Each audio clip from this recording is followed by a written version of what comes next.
All right. I just have to share with you, my beloved listener of this Youest You podcast community and family. I just had the most delicious conversation before the pre-party, before our conversation now. I always rate conversations by how much my cheeks on my face are hurting, and they are killing because I am so delighted and just enamored and adore our guest today, Dr. Jill Bolte Taylor, who's back on for convo number 2. So I'm just so thrilled you're here, Dr. Jill. I have like some topics I want to talk about, and I just adore you. And thank you for making my cheeks on my face hurt. I am so happy to be with you. And I love your bright yellow walls. I mean, you just radiate sunshine, girl. Thank you. You know, absolutely. It's helpful sometimes when yeah. Why wouldn't we do that? Why wouldn't we create a space within which the energy is influencing us in a positive way? Why wouldn't we do that? I'm like, I could go on and on. We could just talk about that. That is why I surround myself with yellow and gold, because it feels so high frequency. I love it. Yeah, I do pink. I like a really, it's a rosy glow of my soul. I love waking up in pink. Pink. I love it. Exactly. Showed my heart, my rose quartz heart. I love it. Well, I got to tell you, I had so many beautiful responses and outpouring of interest and love of our last conversation. We got into whole brain living, the 4 characters. I think what might be helpful in case someone is a little bit new to the game, new to our convo, I've also renamed some of mine. So I really want to talk about yours and the 4 characters, and I can share mine, but I would love to really just do a quick overview of the 4 characters, and would love to focus today's conversation on self-soothing and the brain huddle. And I have to say, listening again to your book, it is beyond genius. So everyone will have links, whole brain living. I actually prefer listening to you. I've just said to Dr. Jill, we've just been hanging for the last month or so. Every time I drive, I'm like, yep, putting her back on, listen to my 4 characters. All right. So can you just maybe give a like Cliff Notes version of the 4 characters? When you think about your brain, it's divided into these 2 hemispheres. The right hemisphere, it's right here, right now. Right hemisphere, right here, right now. It's going to have the emotions of right here, right now. And that those emotions then are experiential. What does it feel like in the present moment? And then the thinking tissue of right here, right now is connected to all that is. There is no boundary in the right hemisphere of where I begin and where I end. So the left hemisphere comes in, and the left hemisphere has a past, a present, and a future. And a part of that is me, the individual. So the filter of my brain of connecting to all the universe is through my left hemisphere, through my ego center. So I have emotions from the past, and I have emotions of the future. I have pain from the past. I have fear of the future. I have anxiety about what was in the past and what is in the future in the present moment. And then the thinking portion of the left brain is about me, the individual, and how am I a functional human being in the external world? So character 1 is that left thinking. It is structured and organized. I call this thing character 1, structured and organized. It defines what is right, what is wrong, what is good, what is bad. So it defines the social norm within which all of my brain, all of my characters need to fit in order to be judged as good and bad or right and wrong. So character 1 is that structural, functioning, controlling part of our brain, and it's a personality. And I call mine Helen, Hell on Wheels. She gets it done. And I know you call yours. She's also Helen, after my journalism teacher, who was Hell on Wheels, but I loved her. Hell on Wheels, she got it done. Yeah. So character 1 is the left thinking part of our brain that is organized and structured, and it likes to be the boss. Character 2 is the emotional group of cells in our left hemisphere. So this is all of our emotions from the past and all of our projected emotions into the future. So when all of my past trauma related to me, Jill Bolte Taylor, my personal trauma, it's in my childhood, it's in my left character 2, and any of my fears of the future or my excitement of the future is also then in that character 2. So I call my character 2 Abby. Abby is short for abandoned, because the moment I came flying out of my mother's womb, boom, everything changed. I became an individual. I became separate from this symbiotic relationship. And I became then my past and my future. So I call mine Abby. What do you call your pain from the past and your fear of the future? Yeah, I don't know if this is the best one, but I call her Little J. I think of like my little, that baby self. You know, you give that example of coming into the world, and it was somewhat traumatic. And I think of like Little J, because I think of a baby. There's no judgment. It's just Little J needs a little. Little J, and Little J gets pain and has to yell and scream in order to get attention. And it's, it's the fight or flight. And I'm going to fight you because I'm not getting my needs met, or I'm going to flee from you because I'm not getting my needs met, or I'm going to play dead because I'm not getting my needs met. But it's, and we have to have this part of ourselves, because this is where we bump up against a wall, and we have to think about it and reflect upon it and grow from it, or we just dig deeper into it, right? So this is our edge for our growth edge. Character 3 and 4 are going to be in the right here, right now, present moment. Character 3 is the right emotion. It's the experience of the present moment. Right here, right now, it's a perfect moment. If I'm not in my past, I'm not in my future. Right here, right now, I'm alive. Oh my God, I'm alive.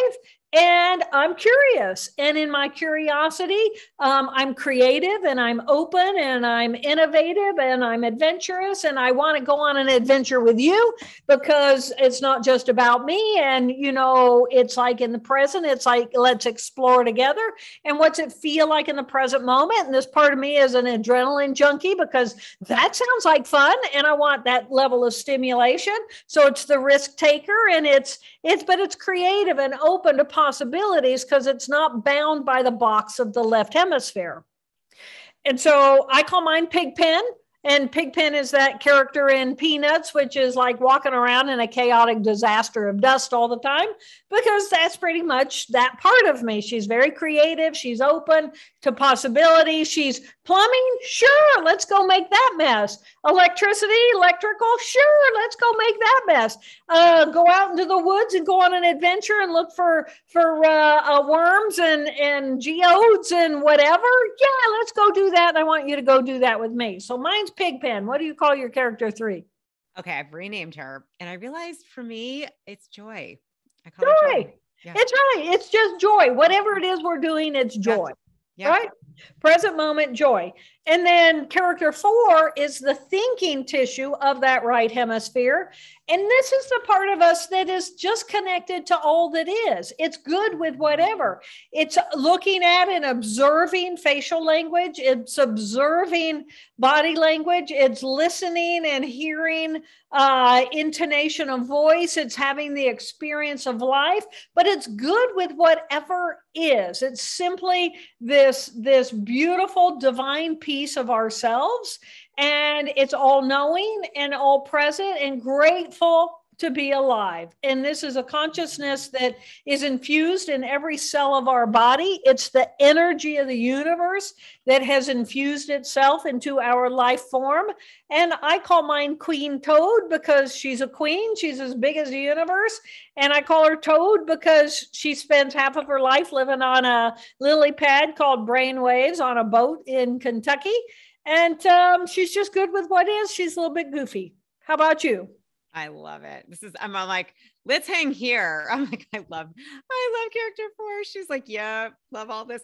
I call her, mine is Queen J. Ray. And a friend of mine actually named me that. She's like, ray of sunshine, like the golden Queen J ray. And it's like I'm one with the sun. Yeah, you're one with, exactly. You're one with the sun. You're one with the beams of energy, your life. And oh my gosh, how can we not be grateful that we are alive at all without any of the judgment? Oh my gosh, I'm alive.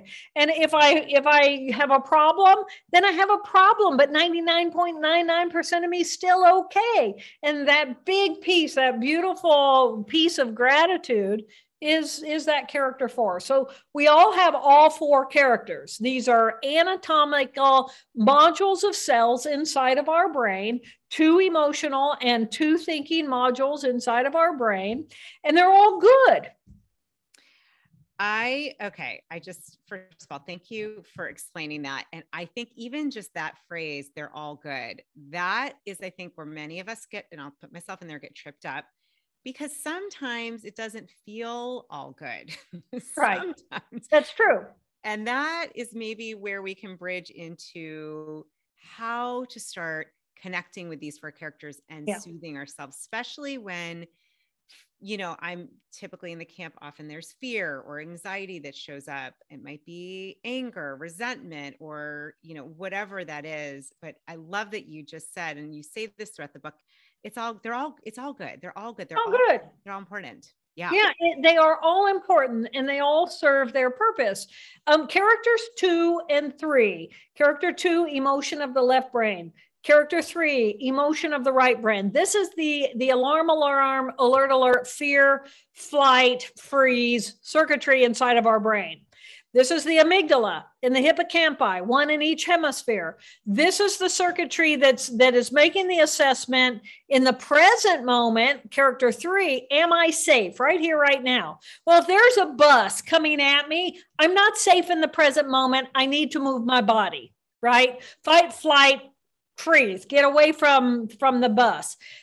Character 2 is fight, flight, based on information coming in the present moment, but looking at something in the past. So let's say when I was 5 years old, I was bit by a dog. And now 55, 60 years later, I see a dog that looks like that dog. I remember in my past, I see this dog now, and it's like, I know it's not the same dog, but I was bit by a dog like that. So I see that dog now as dangerous and threatening. And that's a good thing because it's my ability to learn. And we have to be able to learn, right? And so character 2 is there to give us an awareness that we need to assess and reflect on this potential danger. And character 3 is saying that we are in immediate danger. Whee! Adrenaline rush, get out from in front of the bus. Yeah. Move this is actually move your body. Attention. Yeah. Take the here and now. You don't want to stand here. Yeah, exactly. You say this a lot in the book. And I think this is very important because my sense is that many of us are raised in the ideology that, thinking first, emotions are secondary. And you've said many times, we're actually emotional beings that happen to think. That's right. Yeah.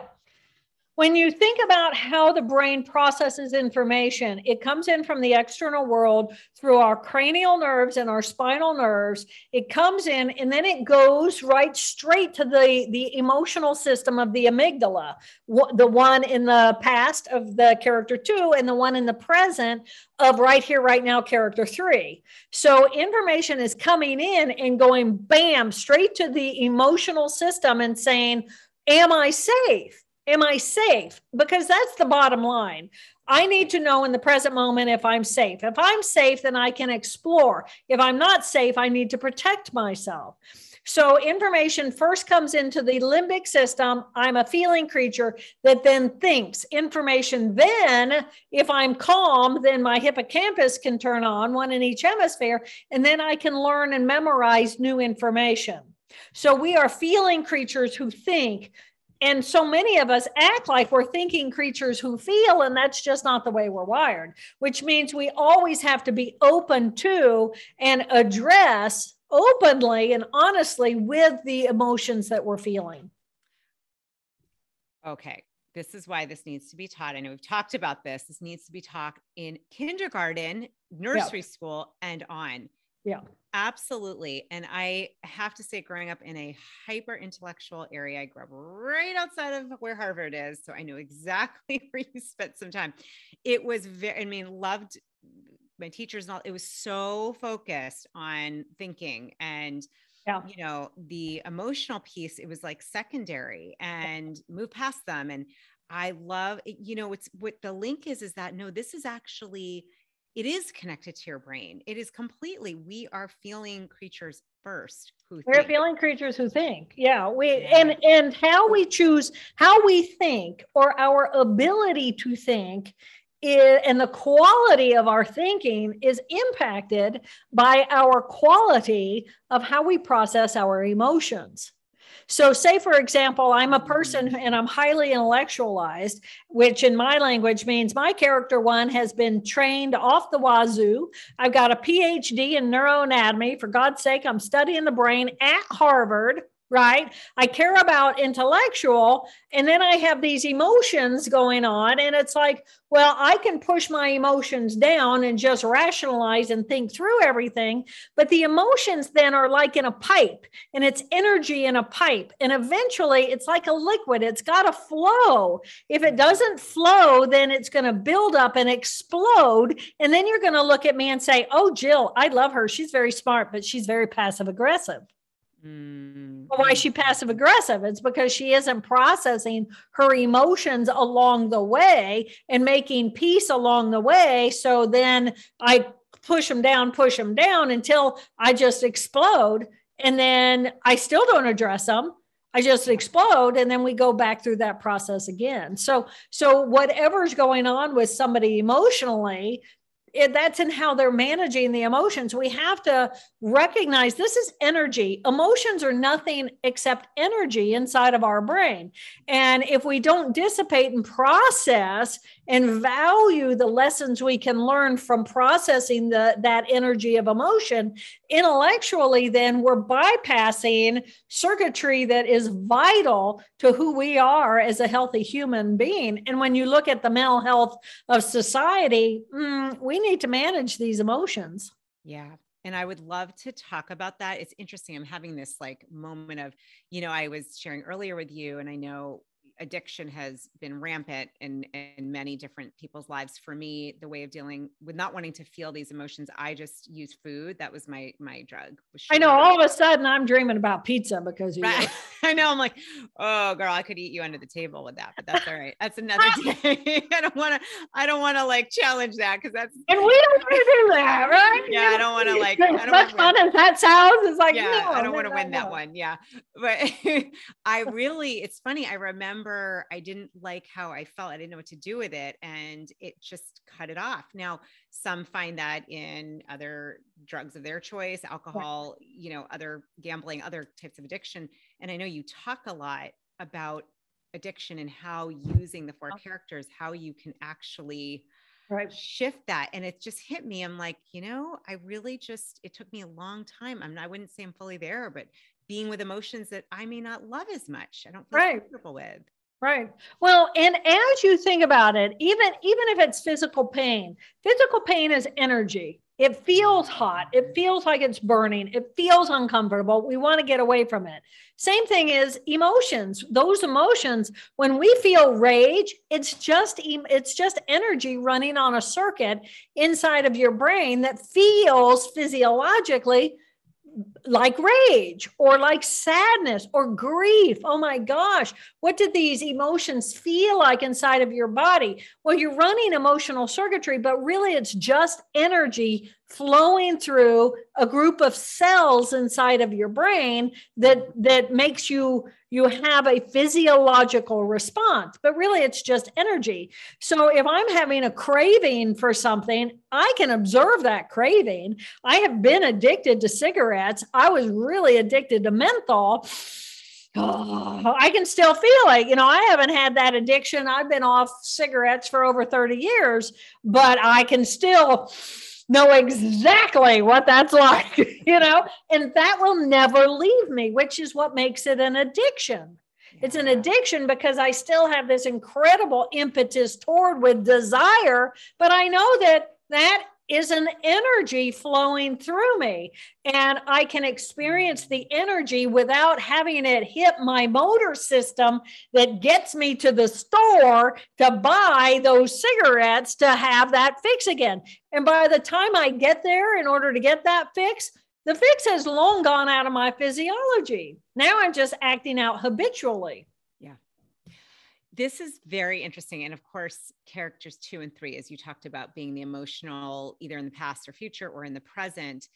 These are really the two ones that are here, that are in this dealing with the emotions. And I love what you said about really getting emotions are really just energy flowing through your brain and your body. It's just energy and motion, which I've heard. That's right. Emotion, energy and motion. Energy and motion. How might we, bring in this concept? I love this brain huddle. And then I love your acronym. I was like, this is brilliant. This whole thing, I was driving and I'm like, Julie, don't write notes while you're driving. Just remember, don't do it. That's not a good idea. That's dangerous. Yeah. But I loved, how might we bring in the huddle? Let's say, it's an emotion. Let's say it's sadness or, with what's going on in the world, honestly. And I know we've talked about it, watching what's happening in Ukraine. First of all, I'm alive. We are alive. And we already know we're temporary, but oh my gosh, we're alive. We started out as a tiny little egg cell, and that little egg cell took its life. We have been alive since our mothers were in their 5th week of gestation in our grandmother's womb. Whoa. Let me say that again. The little egg cell that became each one of us, that little egg cell became alive when our mothers were in our grandmother's womb during their 5th week of gestation. So we were such an important cell that when my mother was 5 weeks old in my grandmother's womb, just a tiny little pea in a pod, during that 5th week, one of those cells differentiated into what was going to grow up to be me. Now, if that's not important and amazing, I don't know. So the little egg cell that was me witnessed the whole next 8 months of my mother being in my grandmother's womb. My little egg cell witnessed my mother's birth. It witnessed my mother crawling and walking and speaking and her puberty. Oh my God. And then my mother didn't have me until she was 32 years old. So for 32 years, I was alive, hanging out in my mother's womb. Well, that's my character 4. I'm just there, right? I'm not judging anything. I'm just existing. And I'm existing in the consciousness of my mother's body while it's being formed by the cosmic universe, right? I mean, this is profound. Well, it's like we've already been around for an eons of time. And then that little cell that is going to be me gets ovulated. Woo, it's my turn, right? And oh my gosh, my father was there for me. Out of all the egg cells my mother's body ovulated, he was there for mine. And so his sperm cell joins with my mother's egg cell. And now that DNA combination says, oh, now it's going to be Jill. Okay, Jill. What's Jill? Oh my God. And so now I get to go through 9 months of my own gestation. And it's like, wow, that's just character 4 energy of the cosmos fueling me. And then now I'm like 62 years old, pushing 63. And it's like, I've been around a long time. I'm grateful for the life I've had. And if it ends like that, wow, I'm alive. It doesn't matter. It was like the experience of being alive is the phenomenon. How greedy can I be, right? So boom, I'm going to die, but I'm good with that. Why wouldn't I be good with that? Why would I not be good with that? Because I have a character 1, a character 2, and a character 3. And my character 1 and character 2 now, they've gotten attached. Right? Attachment. I have gotten attached to these people, and these people are my family members. And it's like, oh, well, now I'm attached to children, and now I'm attached to parents, and now I'm attached to a partner, and now I'm attached. Well, that's not all of who I am. It's a piece of who I am. And then character 2, it's in all of that attachment. Well, it gets attached to cigarettes because it gets attached to menthol, or it gets attached to pizza, or it gets attached to heroin, or it gets attached to alcohol. But it's attachment. Ladies and gentlemen, that's all we are. We are these beautiful, magnificent collection of cells that then become attached. Can we get detached? Yeah, we can get detached. How do we get detached? Well, we recognize that we're so much more than the cells that got attached, and that we have a choice. All right, that is a drop the mic. My mind is blown.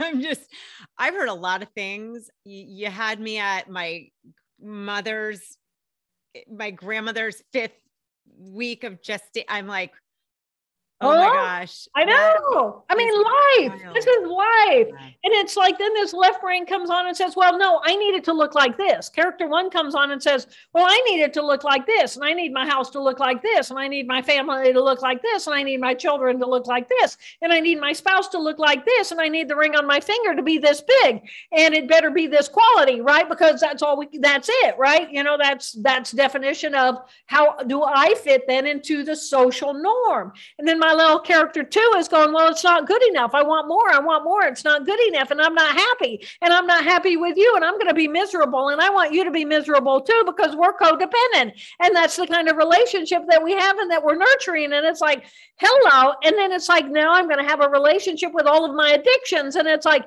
hello. I mean, it's like we're so much more. So much more than just those cells that say, I have addiction, I'm not happy. And so we're really supposed to be talking about self-soothing, is what I heard from you early. So let's go into that. How do I then self-soothe that part of me that is saying, well, it's not good enough. I'm not happy enough. I don't want this. I wanted that. I'm not good. You're blah, blah, blah, blah, blah. And that's where character 4 comes in. It's that part of me that was in the womb of my grandmother when my mother was 5 weeks old. It is that part of me that is perfectly content, perfectly beautiful, perfectly amazing phenomenon of life that just multiplies itself and multiplies itself. So I have 50 trillion gorgeous cells that work together, differentiate me as all this construct. I have eyes that can see. I have hands that can move. I have a heart that beats. I have all of this. And I'm going to give my power to my pain when I can just say, character 4, can you come over here and remind me why I'm beautiful? And how I'm good and how lucky we are to be alive, and that I'm not alone. And that even though I feel like I'm alone, or really I feel isolated, or I feel sad, or I feel this, that really every cell in my body is having a party because I exist at all. This is really profound, Dr. Jill, because, and just in coaching and mentoring, working with a lot of people and teaching this, a lot of what I hear comes up is, I don't feel good enough. I didn't, achieve this amount of success. I should be here. I feel like an imposter. I mean, it just, too, going on and on and on and on. And what I love about this, and this is something that I've been practicing as I've been listening again, is we call forth character 4 because we all have it, which I just want to say is so helpful to remember. We all have it. So don't worry, even if it's unpracticed, you have it. You can't not have it. It's there, it's present, it's constant, and it's in every cell of you. Every cell of you has that consciousness. And, it's interesting because now I'm thinking about, we know that gratitude is such an important practice, and these practices that we do. And it's like, you could make that even more powerful by really picturing your character 4. The way I see it is I bring her in, and I'm like, we sit around a bonfire, and she's like, I always think of this like indigenous grandmother with like a beautiful shawl and a headband. And she's like, all right, let's come together. What's working well? Let me remind you, it's just this wisdom, the consciousness that we all have, bringing that in. And I love this idea of the self-soothing. I love it because it's so empowering. I'm scrolling back in my photos because I have a photo in here. You know, those photos of people, those paintings of people who are just pure radiant energy. Oh yeah. Oh my God. This is what we are. This is the consciousness of our character 4. Yeah. This is us. We are a radiant ball of energy in the universe. And then we pile on this character 3, which takes this energy and moves it into the world with intention. Yeah. And then character 1 comes in and says, okay, I'm now this amazing ball of energy, and now I'm going to create a world and create order in the world so that I can actually try to accomplish something with some structure. And then character 2 comes in and says, that's not how I see myself. All right. That's not how I see myself. I see myself as separate. I see myself separate from all that energy. I see myself as separate and small and weak and less than and all of that. And I say to little character 2, but this is who character 4 is. And she's right there in your right hemisphere. Mm-hmm. And if you remember who this is, you can hold on to the magnificence of who and what you are. And you don't have to believe those naysayers that say you're not enough. Because you are enough. And this part of you is not separate, but the consciousness of your little 2 says, but I'm separate. And I say to that little character 2, you made the choice to take information out of the present moment, compare it to all of my past, and project it into my future so I could be safe and I could grow in the world. You sacrificed your own peace of heart and peace of mind and peace of soul. You sacrificed that. You're the piece of our sacrifice so that we could learn from our mistakes and grow into our potential. Thank you. Thank you. Thank you, character 2. Thank you, pain. Thank you for that ability to be able to protect us, because I can be in the world as this magnificent character 4 ball of energy, but because of you, I don't have to have every moment be a new moment. I get to actually have a past and learn from the past so I can take advantage of that learning and be even better. And that is the power and the gift of character 2. Oh, that's really beautifully said. And I'm going to share, if you're not watching, you're listening, the picture that Dr. Jill was holding. It's like this gorgeous light being with just sparks of energy and almost like look like angelic wings of golden light. Like that is us. That's our consciousness. And the thing is, you lived this with the stroke experience where you lived in 3 and 4. I mean, I still, when you talk about, I try to imagine it's just, in some ways like, yeah, that's trippy. That's like you. It is. Yes. Yeah. You saw it, you felt it. And the reminder that 2 and 1, that parts of us that have the attachment, that individual self, that it's important because that's what you were able to come back online and be yourself, be Dr. Jill, and not just, the universal consciousness. So we want to honor it all. Oh, I absolutely had to rebuild my left hemisphere, one, in order to learn, because you can't learn something in the past and use it in the present moment if you don't have the past. Right? If I don't have a memory of that dog that bit me at the age of 5, then I can't look at a dog like that now and realize that I need to be careful because that dog might hurt me because of the pain of my past. And because of the pain of my past means then I don't have to bring the pain into the future, but I can, or into the present, but I need to bring the learning into the present. So our past pain isn't there to become a lifestyle. Our past pain is to bring us the lessons so that in the present, we don't make the same mistakes we made before. But we got to move on.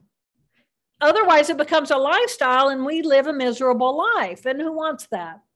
Oh, that is pure brilliance there. Our past pain isn't here to be a lifestyle. It's here to learn.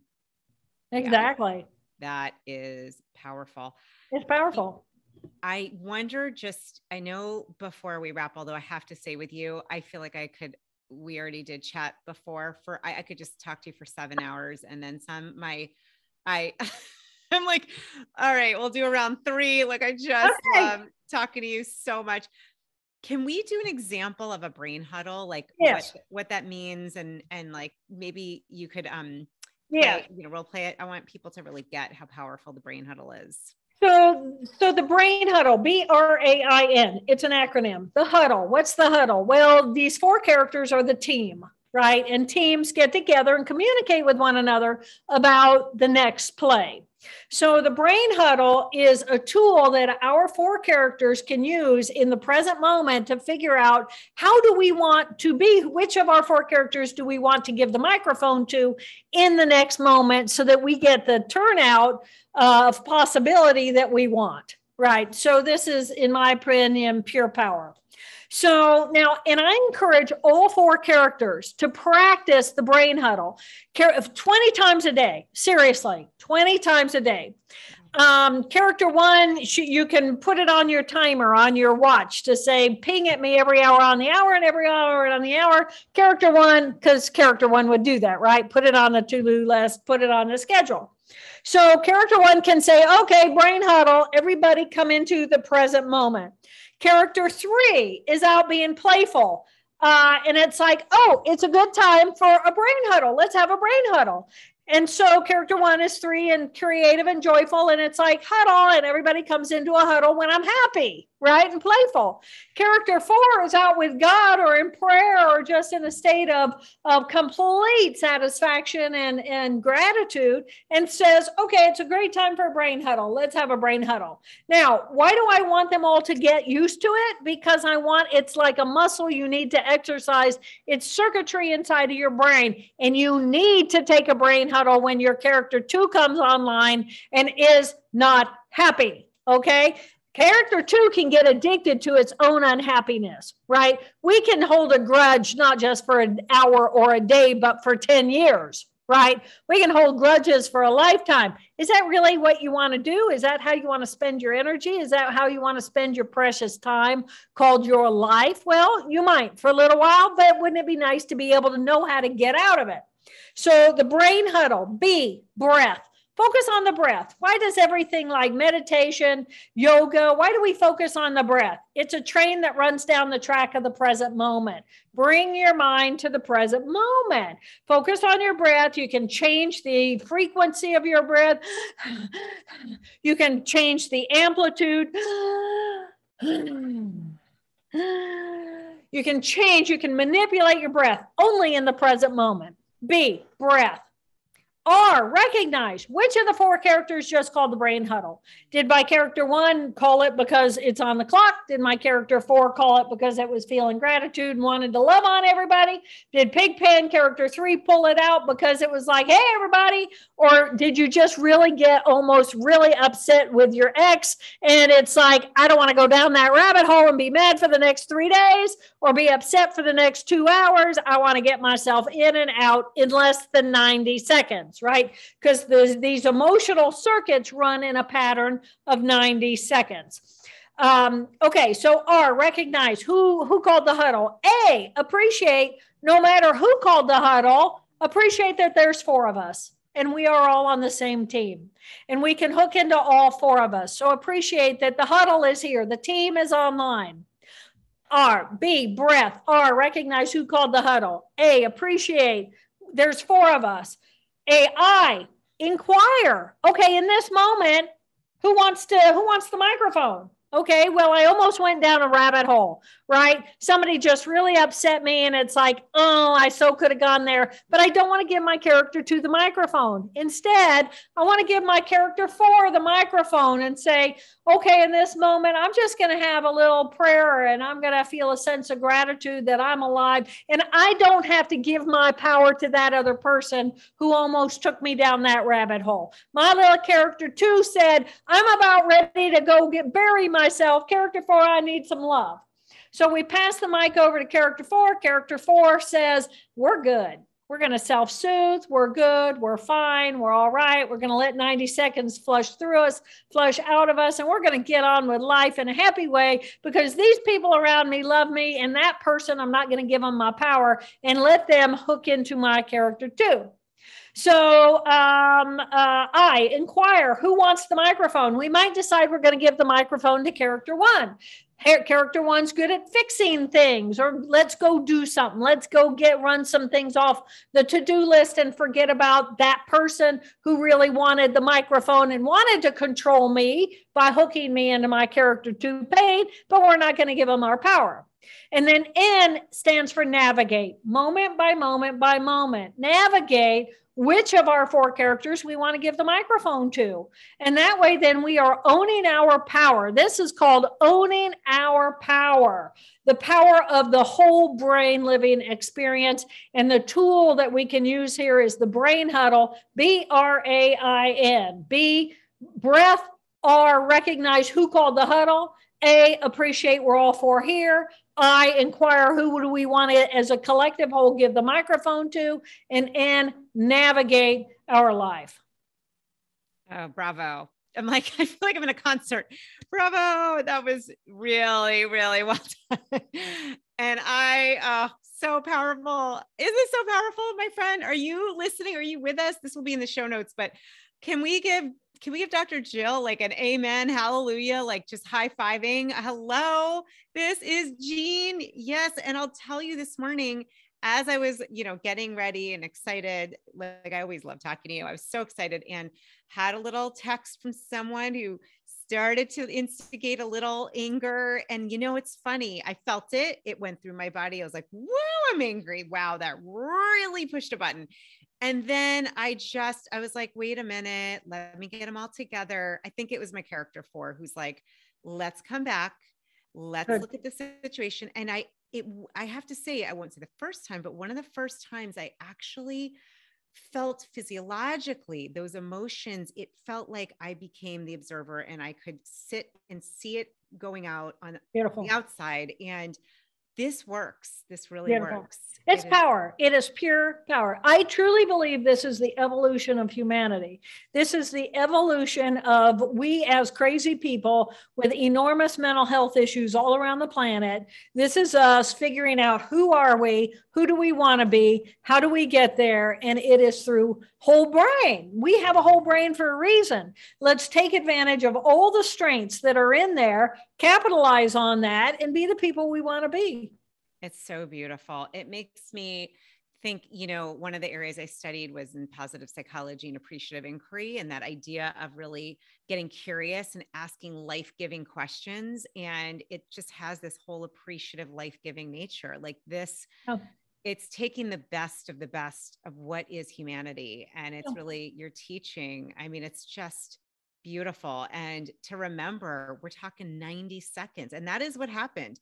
I'll be honest, that 90 seconds, I was like, woo, my husband actually, it started earlier in the morning than the car. I brought it up again and I thought about it. My husband saw me and he's like, take a breath. I gotcha. And I was like, okay, I felt it. I'm like, and I know I'm not alone, right? It's that you got to give yourself that space and grace, but understand, like you said, practice this brain huddle. This can change 20 times a day. 20 times a day. Do it. Turn it into a muscle. And I also want to say, I figured this out after my mother passed away, because my mother was my go-to. When my character went into pain, I called my mom, and then mom died. And then it's like, well, I'm in pain. Mom's gone. What did mom used to do? How did my mother hold me and soothe me? And how can I train myself to do that for myself?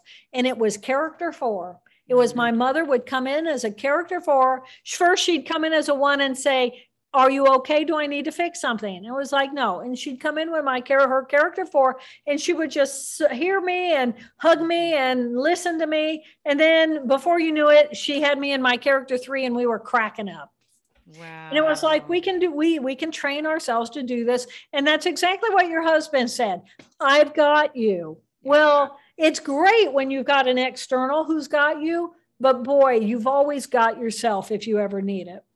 And that what you just said to me is the most powerful thing we can learn to do. It is lovely to have that. And to me, the most important thing, everyone you're listening, that you can do is learn how to, this is the self-soothing. This is the power, is to know how to do that yourself. I almost feel like the understudy of character 4, we should name her Gigi in honor of your mom. Oh, wouldn't that be sweet? I love that idea. Yeah. Yeah. Like, Or even just mama, the mama of the universe. The mama of the universe is love. It's collective, it's supportive, it's nurturing, it's real. So our divine self really is that mama of the universe. I love that. Might be a secondary name. I'm like, I might have 2 names. I love that, mama of the universe. Yeah. Wow. Well, holy moly, I am just standing with you in complete gratitude and awe, and just this material, and I know you worked and rehabilitated and spent so much time and energy to have 1 and 2 come back online. I know this was an 8-year plus journey, and then to be willing to come back and to then write this, this material is, to me, it's sacred. And I know everyone listening, you got to read, listen, and just engage in this material and start practicing, because it's a gift, and it's a way of completely being empowered and deciding, since we have free will, this is where we get to choose exactly how life is going to be. And I don't know, why not make it awesome? Make it beautiful. Whole brain living. Why not use the whole thing? It's in your head. It's beautiful. You've been given it. You've been given the tool. Let's use it. Yeah, I love it. It's all in your head. It's all in your head. It's all in your head. It's all in your head. All of it. All beautiful. Well, I just adore you. Thank you for what you've birthed and shared to the world. And I should be thanking your mom, who was in your grandma. I mean, now I'm like, oh my gosh, you guys are, that is complete. Right? If you're listening, who knew? That's unbelievable. Yeah. And I love the part that, my mom, Lord knows how many egg cells she had and how many, she was ovulating every month, and she only had 3 children in the course of her life. And I was one of those 3. My father was there for me. Whatever your feelings are about your father, whatever father stuff we may all have, it's like, your father was there for you in that moment. He was the spark of life that allowed the rest of the phase to continue as your life. So it's like, it's just a miracle. It's all just a miracle. I'm so with you. There was a statistic, and I don't think I got it right, but I have to tell you, when I saw this, it was beyond mind blowing. It's something like 1,400 trillion. It's 1 in 1,400 trillion chances of being born. And when you said that, and then you add on your mom. And I'm sitting here like, okay, that's a choice. I know. We are the miracle of life. Yeah. We really are this incredible miracle. And to recognize and have that sense of gratitude of what we've had, it's like, wow, and do I want more? Well, of course I want more. But if I don't get more, oh my God, look at what I had. Yeah. What did I do with it? What did I do with it? How did I be it? What was the life I had? How did I spend the time? Where was my mind? Where were my emotions? What responsibility did I take for the life I built? So beautiful. It just occurred to me, I always think about this terminology of being your Youest You. And I'm like, you know what? It's really about whole brain living. That's really, it is being your essence, your highest self is integrating, bringing it all. I'm like, oh my gosh, look at the link. So it's so linked. Yeah. Mwah. Mwah. Good to see you. Always good to be with you, Julie. Thank you. Thank you so much. Thank you. And I want to thank my beloved listeners and community all over the globe. We have now listeners all over the globe, and just thank you. Please, please, please go follow Jill, go get her, Dr. Jill Bolte Taylor, go get her book, Whole Brain Living, really integrate this work. Tell me what you think, how you're starting your huddles. We want to know. This work is sacred. And as always, honoring the amazing miracle and divinity that is you and your Youest You. Mwah. Love you.